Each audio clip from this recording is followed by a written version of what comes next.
पूरे देश भर का किसान आंदोलित है। आज उनके आंदोलन का 78वां दिन है। दिल्ली की सीमाओं पर इतने लंबे समय तक कोई भी नहीं बैठा आज तक, जितनी बड़ी तादाद में वहाँ पर किसान बैठे हुए हैं। 208 से ज़्यादा किसानों की इस दौर में शहादत हो चुकी है। वो या तो 3 डिग्री सेल्सियस में या बारिश की वजह से, ठंड और मौसम की वजह से मरे हैं, या फिर इस बीच में जो हादसे हुए हैं वहाँ पर खाना लाते में या आते जाते में, उसकी वजह से 208 लोग मारे जा चुके हैं। लेकिन दुर्भाग्य की बात है कि हमारी सरकार उनके प्रति किसी भी तरीके की संवेदना दिखाने के लिए तैयार नहीं है। हमें बहुत अफसोस हुआ 2 बातों को सुनकर। एक तो कृषि मंत्री जी ने संसद में बयान जो दिया आखिर में डिस्कशन के बाद, चर्चा के बाद, उसमें उन्होंने ये कहा है कि उन्हें किसी ने नहीं बताया कि इन कानूनों में काला क्या है। ये बहुत असत्य बयान था। मैं झूठ शब्द का इस्तेमाल नहीं कर रहा क्योंकि वो संसदीय नहीं है। ये बहुत असत्य और चौंकाने वाला बयान था। हम लोग उस पर अफसोस कर पाते, इसके पहले ही प्रधानमंत्री जी ने ताली बजाकर और हंसते हुए जो भाषण दिया है राष्ट्रपति के अभिभाषण पर समापन करते हुए, उसने हम लोगों को और ज़्यादा स्तब्ध कर दिया जब उन्होंने भी कहा कि कोई उन्हें ये बता नहीं रहा कि काला क्या है। ये बहुत गैर जिम्मेदाराना बात है। लोकतंत्र में इस तरीके से विमर्श नहीं चलता है। हम उन्हें बता चुके हैं कि इन कानूनों में काला ही काला है। 22 संशोधन तो सरकार लेकर आ चुकी है। खुद सरकार ये कह चुकी है कि हम 2 साल के लिए इसको स्थगित करने के लिए तैयार हैं। इसका मतलब सरकार भी मानती है कि समथिंग इज़ रॉन्ग समवेयर, लेकिन इसके बाद भी वो उस सवाल पर गंभीरता के साथ चर्चा करने के लिए तैयार नहीं है। उनका जो रुख है वो बहुत शर्मनाक है। इस देश में तानाशाह भी रहे हैं।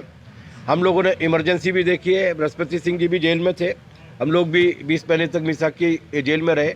लेकिन इतना ज़्यादा अहंकार जो भारतीय संस्कृति में कहीं नहीं पाया जाता।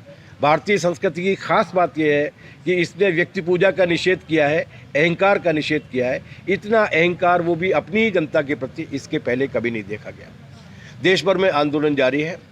सरकार उस आंदोलन के साथ जो व्यवहार कर रही है वो बहुत ही विचलित कर देने वाला है। पहले उन्होंने कहा कि ये खालिस्तानी बैठे हैं। वहाँ पर जितने लोग बैठे हैं, सिंघू बॉर्डर पर तकरीबन 2.5 लाख लोग बैठे हैं। 35 किलोमीटर तक लंबी लाइन लगी हुई है जाम की। टिकरी बॉर्डर पर करीबन 20 किलोमीटर तक लाइन लगी हुई है। 1.5 लाख के आसपास लोग बैठे हैं। शाहजहाँपुर बॉर्डर पे 50-60 हज़ार के आसपास बैठे हुए हैं। गाजीपुर बॉर्डर पे इन लोगों की कृपा की वजह से अब वो 1 लाख तक पहुंच गए हैं। पलवल की बॉर्डर जिसको इन्होंने तोड़ दिया था, वहाँ भी लगभग 50-60 हज़ार के आसपास बैठे हुए हैं। मेवात की बॉर्डर पर 60 हज़ार लोगों की रैली परसों हुई है। पुररिया जी वहाँ पर 2 महीने तक रह के आए हैं। अजय तिवारी जी भी रह के आए हैं। हम लोग खुद देख कर आए हैं कि वो किसान जो बैठा है वो पॉलिटिकल नहीं है, वो राजनीतिक सवाल लेकर नहीं बैठा है। उसका Congress, BJP, CPM, BSP, Samajwadi Party, DMK, Anna DMK से कोई मतलब नहीं है। उसका इस देश से मतलब है।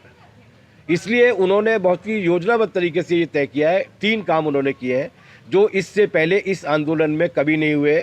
महात्मा गांधी जी के काल को अगर छोड़ दिया जाए तो, पहला, कितना भी दमन हो, कितना भी दुर्व्यवहार किया जाए, आंदोलनकारियों की तरफ से हिंसा नहीं होगी।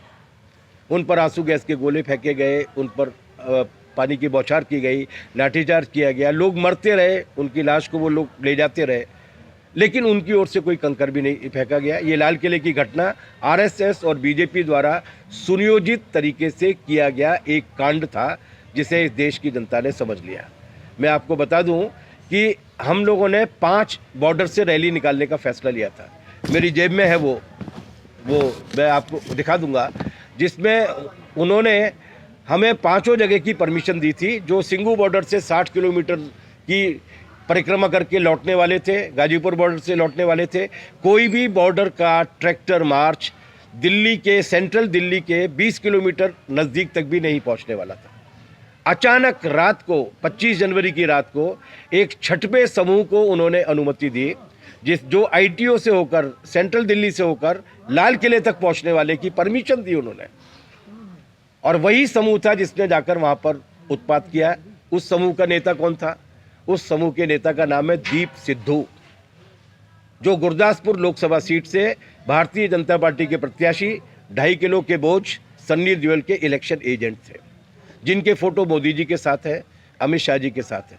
इसका मतलब आपने योजनाबद्ध तरीके से किसानों को बदनाम करने के लिए अपने ही लोगों से साजिश कराने की कोशिश की, जो आप जेएनयू में कर चुके हैं, जामिया में कर चुके हैं, लेकिन देश की जनता ने उसको ठुकरा दिया। इसके बाद भी हम लोग आक्रोश पे नहीं आए, हम वहीं पर बैठे रहे।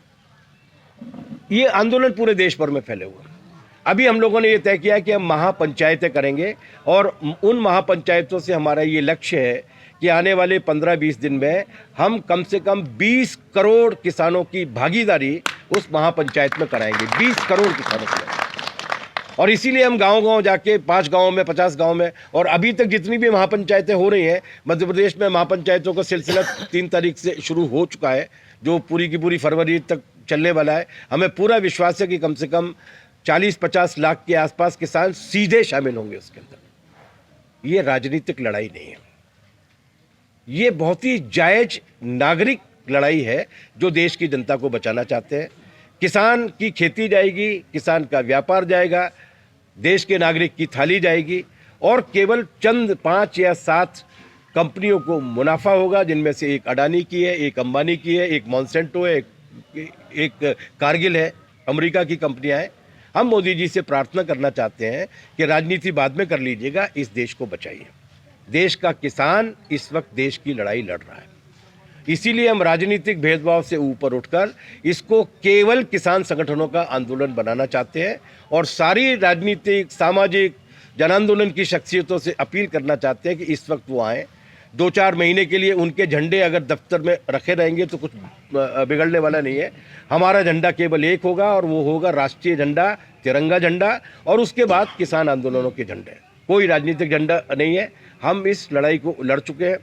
आप पूछे, इसके पहले मैं ये बता दूं कि मोदी जी के अहंकार को और सरकार के रवैये को, और इतने दिन हो गए, 78 दिन हो गए आज, इसके बाद भी क्या इस आंदोलन का समाधान निकलेगा? तो मैं आपसे केवल एक ही वाक्य ये कहना चाहता हूं कि या तो मरेंगे या कृषि कानूनों को रद्द करा के घर वापस लौटेंगे, उसके पहले घर वापस लौटने वाले नहीं। जी से लेके प्रेमलाल जी मिश्रा तक और भी बहुत सारे लोग रहे हैं यहाँ पर। उनकी पीढ़ी के एक बड़े नाम हैं। क्या ये आंदोलन जीवी हैं? अगर इस देश में आंदोलन नहीं होते, अगर इस देश में लोगों की लड़ने की क्षमता नहीं होती, जो विंध्य प्रदेश में खासतौर से हमेशा रही है, तो क्या ये देश बच पाता?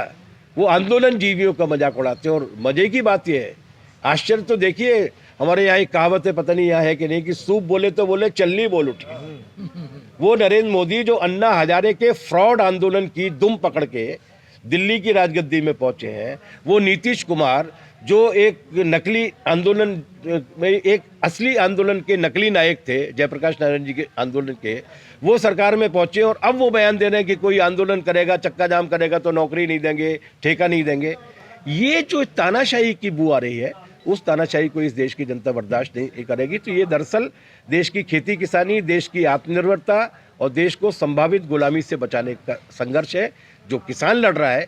बहुत खुशी की बात है कि सारी सेंट्रल ट्रेड यूनियंस में इस आंदोलन को समर्थन देने का फैसला हुआ।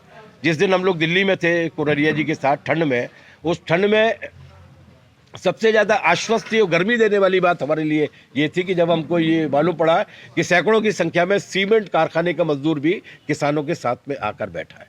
हम सारे मजदूरों को, कर्मचारियों को भी यहाँ पर लाएंगे, क्योंकि ये राजनीतिक लड़ाई नहीं है, ये देश की जनता की लड़ाई है। आप सब साथियों ने बहुत सहयोग दिया है, यहाँ पर कवरेज बहुत मीडिया है, या अंबानी साहब का मीडिया है, उसे किसान नहीं दिखते, किसान का हलवा दिख जाता है। गाजर का हलवा खा रहा है किसान, और पता नहीं क्या वो नई नई चीज़ें, खीर खा रहा है किसान। अरे इस पूरी दुनिया को जो किसान खिला सकता है, वो अपनी मेहनत की कमाई से खा भी सकता है। वो पुर्तगाल के 11,000 रुपये किलो के मशरूम नहीं खा रहा है, वो काजू के आटे की रोटी नहीं खा रहा है, वो अपनी ज़मीन पर पैदा हुआ अनाज खा रहा है। उसको देख के भी तकलीफ हो रही है, लेकिन ये किसान है, ये अन्नदाता है, ये सबको खिलाता है। खिलाने को तो ये बहुत कुछ खिला सकता है, लेकिन फिलहाल हम लोगों ने अहिंसक आंदोलन का फैसला लिया है, इसलिए हम ये अपील। पॉलिटिकल पार्टी जो समर्थन कर रही है, कई बार फ्रंट से देखने में ऐसा लगता है कि किसान संगठनों का जो आंदोलन और रफ्तार पकड़ ले, आगे बढ़ जाए, मतलब गवर्नमेंट पे प्रेशर बना पाए। लेकिन जब पॉलिटिकल पार्टियां इन्वॉल्व होती हैं तो ऐसा लगता है कई बार आंदोलन कमजोर हो सकता है, क्योंकि उनके पर्सनल इंडिविजुअल जो अपोजिशन में है, उनके भी कुछ व्यक्तिगत लाभ समझ में आते हैं। चाहे कांग्रेस हो चाहे सपा हो, किसी की बात हो, आपको ऐसा नहीं लगता कि उनके इन्वॉल्वमेंट से कई बार आंदोलन डिस्ट्रैक्ट हो सकता है, होता है कई बार? बिल्कुल सही बात है। हम नहीं चाहते कि ये पॉलिटिकल फुटबॉल बने ये आंदोलन।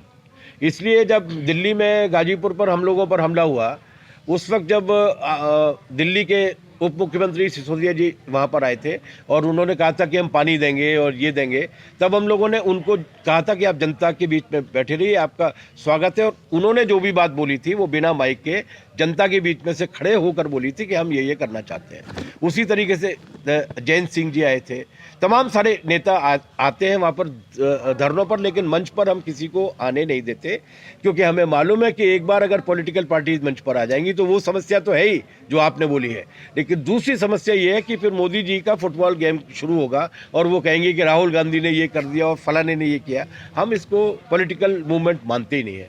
इसलिए हमने पॉलिटिकल पार्टी से निवेदन किया है कि वो मंच पे ना आए, अपने झंडों के साथ ना आए। अगर वो सीरियसली इस आंदोलन का समर्थन करती हैं तो किसान के बेटों के नाते, नागरिक के नाते आए, लेकिन इसको हम पॉलिटिकल पॉइंट स्कोर करने का एक जरिया नहीं बनने देना चाहते। Movement started from Punjab and Haryana, उसके बाद एक्सपांशन हुआ मध्य प्रदेश, छत्तीसगढ़ में वो वॉइसेस नहीं उठ के आ पाई, ये सबके सामने है। मतलब वहाँ पर इतनी तादाद में इस कानून को लेकर, चाहे समझ की बात हो, चाहे पढ़ने की बात हो, चाहे फ्रंट में आने की बात हो, उस स्पीड में, उस फोर्स में यहाँ से चीज़ें नहीं वहाँ डिलीवर हो पाई। इसके पीछे क्या रीज़न है? इसके पीछे सबसे बड़ा रीजन है इस देश की खेती के विकास की विविधता। स्वामीनाथन साहब के नेतृत्व में जो हरित क्रांति की शुरुआत हुई थी, उस हरित क्रांति का सबसे ज़्यादा फायदा 3 इलाकों को मिला है और वो तीनों इलाके इस आंदोलन की अगुवाई कर रहे हैं, पंजाब, हरियाणा और वेस्टर्न यूपी। वहाँ पर इरिगेशन की वजह से वहाँ की जो प्रोडक्टिविटी बढ़ी है, उसकी वजह से एमएसपी पर सामान को बेचने वाली जो आदत है वो वहाँ पर बहुत है। यहाँ पर आप लोग देखेंगे कि यहाँ पर ज़्यादातर कृषि मंडियों में उल्लू बोलते रहते हैं। वहाँ की कृषि मंडियाँ ऐसी हैं जो 12 महीने चलती हैं, 12 महीने खरीदारी होती है, क्योंकि वहाँ पर इफरात में पैदावार है। तो जाहिर सी बात है कि चूंकि उन पर पहला अटैक था, सीधा अटैक था, तो वो पहले आंदोलन में कूदे। लेकिन अब ये देश भर का आंदोलन बन गया है। मध्य प्रदेश में ट्रैक्टर रैली के दिन, मध्य प्रदेश जहाँ पर ट्रैक्टर्स की डेंसिटी बहुत कम है, वहाँ पर हम लोगों ने जो कैलकुलेट किया था, जो हमारी सूचना है उससे ज़्यादा ही होगा, क्योंकि ये हमारे संपर्कों से जो हुआ, 45,000 ट्रैक्टर्स के आसपास रैली में निकले थे। 1 लाख के आसपास ट्रैक्टर अगर मध्य प्रदेश में निकलते हैं तो एक्सपेंशन हो रहा है। तो शुरुआत आंदोलन की वहीं पर हुई जहाँ पर सबसे बड़ा हमला था, लेकिन अब ये एक्सपेंड कर रहा है और इसको हम लोग पूरे देश भर के आंदोलन के रूप में विकसित करना चाहते हैं। मोदी जी की ये गलतफहमी है। गुजरात में बहुत ज़बरदस्त आंदोलन विकसित हुआ है, गुजरात में भी हुआ है, बिहार में भी विकसित हुआ है और मध्य प्रदेश में भी एक्सपेंड हो रहा है। ये धरना जो यहाँ पर चल रहा है, ऐसे धरने 18 जगह पर मध्य प्रदेश में लगातार 1-1.5 महीने से चल रहा है। तो धीरे धीरे करके वो पिकअप कर रहा है।